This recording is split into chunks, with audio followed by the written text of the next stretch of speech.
ओम शं शनैश्चराय नमः। हर व्यक्ति के जीवन में शनि देव की अहम भूमिका होती है। अगर कुंडली में शनि देव की स्थिति अच्छी हो तो व्यक्ति को बहुत कम समय में बड़ी सफलता मिल जाती है। इसलिए हर संभव प्रयास करके शनि देव को प्रसन्न करना चाहिए। एक बार नवग्रहों में बहस हो गई कि नवग्रहों में सबसे बड़ा कौन है। इस बात के निष्कर्ष पर पहुंचने के लिए सभी देवता देवराज इंद्र के पास पहुंच गए। उन्होंने कहा, हे देवराज, अब आप ही निर्णय करें कि हम सब में बड़ा कौन है। नवग्रहों द्वारा पूछे गए सवालों से देवराज उलझन में पड़ गए। इंद्रदेव ने कहा कि मैं इस प्रश्न का उत्तर नहीं दे सकता, मैं असमर्थ हूँ। इस सवाल का जवाब पाने के लिए वो सभी पृथ्वी लोक में उज्जैनी नगरी के राजा विक्रमादित्य के पास गए। राजा विक्रमादित्य के महल पहुंचकर सभी नवग्रहों ने प्रश्न किया। इस पर राजा विक्रमादित्य भी असमंजस्य में पड़ गए। वे सोच रहे थे कि सभी के पास अपनी अपनी शक्तियां हैं, जिनके चलते वो महान हैं। अगर किसी को छोटा या बड़ा कहा गया तो उन्हें क्रोध आएगा। इसी बीच राजा को एक तरीका सूझा। उन्होंने 9 तरह की धातु बनवाई, जिनमें स्वर्ण, चांदी, कांसा, ताम्र, सीसा, रांगा, जस्ता, अभ्रक व लोहे शामिल थे। राजा ने सभी धातुओं को एक एक आसन के पीछे रख दिया। इसके बाद उन्होंने सभी देवताओं को सिंहासन पर बैठने के लिए कहा। धातुओं के गुणों के अनुसार सभी आसनों को एक दूसरे के पीछे रखवाकर उन्होंने देवताओं को अपने अपने सिंहासन पर बैठने को कहा। सभी ग्रहों ने अपना अपना आसन ग्रहण कर लिया। तब राजा विक्रमादित्य ने कहा, इस बात का निर्णय हो चुका है, जो सबसे पहले सिंहासन पर बैठा है वही बड़ा है। यह देखकर शनि देवता बहुत नाराज हुए। उन्होंने कहा, राजा विक्रमादित्य, यह मेरा अपमान है। तुमने मुझे सबसे पीछे बैठाया है। मैं तुम्हारा विनाश कर दूंगा। तुम मेरी शक्तियों को नहीं जानते हो।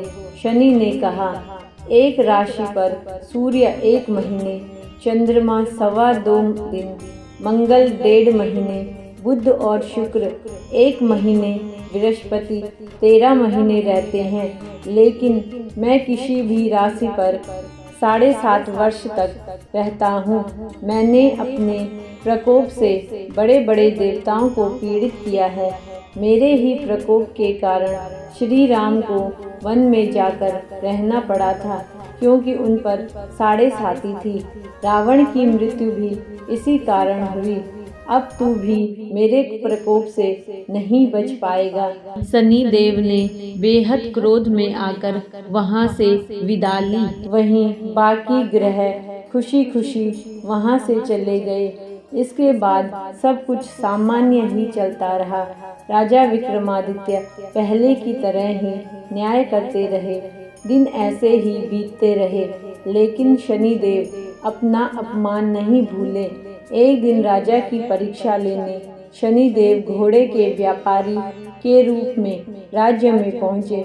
जब राजा विक्रमादित्य को इस बात का पता चला तो उन्होंने अपने अश्वपाल को कुछ घोड़े खरीदने के लिए भेजा। अश्वपाल लौट आया और राजा को बताया कि घोड़े बेहद ही कीमती हैं। राजा ने खुद जाकर एक सुंदर और शक्तिशाली घोड़ा पसंद किया और उसकी चाल देखने के लिए घोड़े पर सवार हो गए। जैसे ही राजा विक्रमादित्य घोड़े पर बैठे, वैसे ही घोड़ा बिजली की रफ्तार से दौड़ पड़ा। घोड़ा राजा को एक जंगल ले गया और वहां जाकर राजा को नीचे गिरा दिया और फिर कहीं गायब हो गया। राज्य का रास्ता ढूंढने के लिए राजा जंगल में भटकने लगा, लेकिन उसे कोई रास्ता नहीं मिला। कुछ समय बाद उसे एक चरवाहा मिला। भूख प्यास से परेशान उस राजा ने चरवाहे से पानी मांगा। चरवाहे ने उसे पानी दिया और राजा ने उसे अपनी एक अंगूठी दे दी। रास्ता पूछकर राजा जंगल से निकल गया और पास में ही मौजूद एक नगर में पहुंच गया। एक सेठ की दुकान पर राजा ने कुछ आराम करने के लिए रुका। वहां सेठ से बातचीत करते हुए उसने बताया कि वो उज्जैनी नगरी से आया है। राजा कुछ देर तक उस दुकान पर बैठा रहा। जितनी देर वो वहां बैठा, सेठ जी की काफ़ी बिक्री हो गई। सेठ ने राजा को बहुत भाग्यवान समझा। सेठ ने राजा को अपने घर खाने पर आमंत्रित किया। सेठ के घर में एक खूंटी पर सोने का हार लटका था। उसी कमरे में वो राजा को छोड़कर बाहर चला गया। कुछ समय बाद खूंटी उस हार को निगल गई। सेठ ने विक्रमादित्य से वापस आकर पूछा कि उसका हार कहाँ है।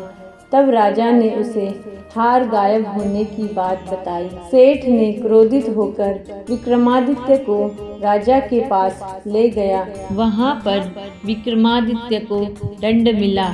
उसके हाथ पैर काट कर नगर की सड़क पर छोड़ दिया गया। फिर कुछ समय बाद विक्रमादित्य को एक तेली अपने साथ ले गया। तेली ने उसे अपने कोल्हू पर बैठा दिया। वह पूरा दिन बैलों को आवाज़ देकर हाँकता था। विक्रमादित्य का जीवन इसी तरह यापन होता रहा। उस पर शनि की 7.5 थी, जिसके खत्म होने पर वर्षा ऋतु शुरू हुई। एक दिन राजा मेघमल्लार गा रहा था। उसी समय उस नगर के राजा की बेटी राजकुमारी मोहिनी ने उसकी आवाज़ सुनी। उसे आवाज़ बेहद पसंद आई। मोहिनी ने अपनी दासी को भेजकर गाने वाले को बुलाने को कहा। जब दासी लौटी तो उसने अपंग राजा के बारे में मोहिनी को सब बताया, लेकिन राजकुमारी उसके मेघ मल्हार पर मोहित हो चुकी थी।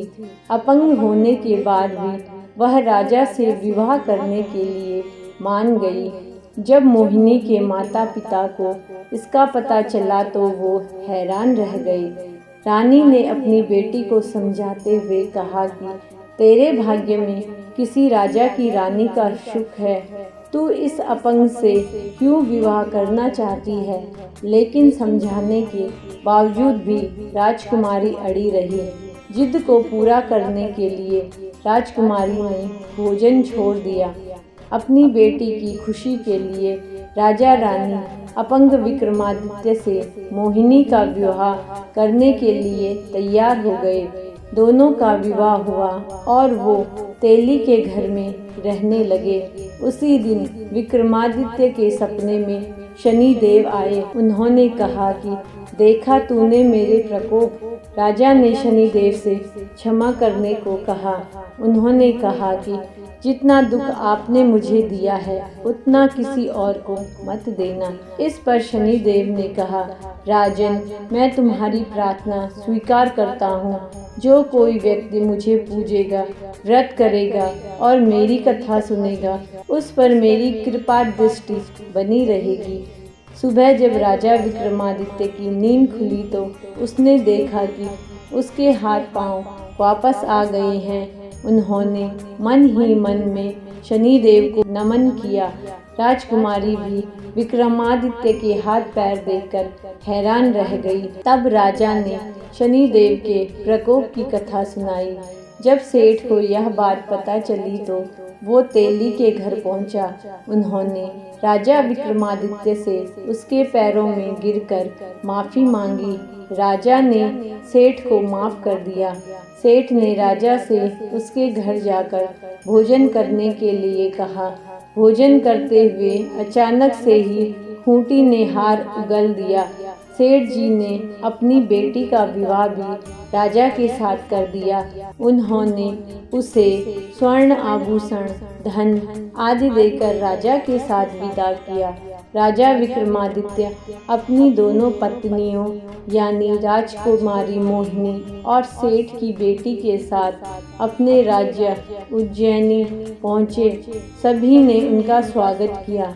इसके बाद राजा विक्रमादित्य ने पूरे राज्य में घोषणा करते हुए कहा कि आज से शनिदेव सब देवों में सर्वश्रेष्ठ माने जाएंगे। साथ ही शनिदेव का व्रत करें और व्रत कथा जरूर सुने। यह देखकर शनिदेव बहुत खुश हुए। व्रत करने और व्रत कथा सुनने से शनिदेव की कृपा रहने लगी और लोग आनंद पूर्वक रहने लगे। तो भक्तों, आप भी प्रेम से बोलिए, जय हो शनिदेव महाराज की जय।